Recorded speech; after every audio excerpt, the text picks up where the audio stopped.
But it's too late now. I remember you and me, and how careless we could be. All day and all night, we'd stay up. We didn't see anything about the Google Pixel 6, but we have seen a lot of rumors too.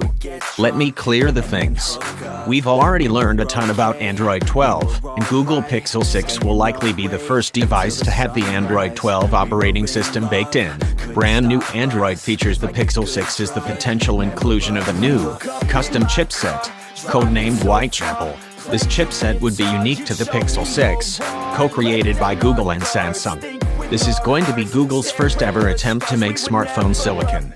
So we can hope something better than the industry-leading Qualcomm Snapdragon 888 or Apple A14 Bionic. This brand new Pixel 6 will come with wireless charging, an IP68 rating, at least 128 gigabytes of internal storage, 6 gigabytes of RAM, and this phone will contain 6 cameras.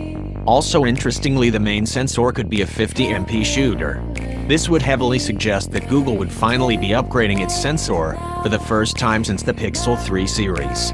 Google Pixel 6 Pro has a 6.67-inch curved AMOLED display in dimensions of 163.9 x 75.8 x 8.9 millimeters with an 11.5 millimeters camera bump.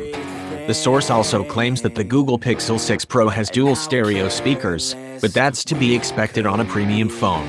And if we can take a look at the price of the device, this may cost under $1,000. That's not much, but nor so low. But with all of its feature, this can be the next flagship device of the 2021. Let me know in the comments section what you all are thinking about this next Pixel device. Peace. With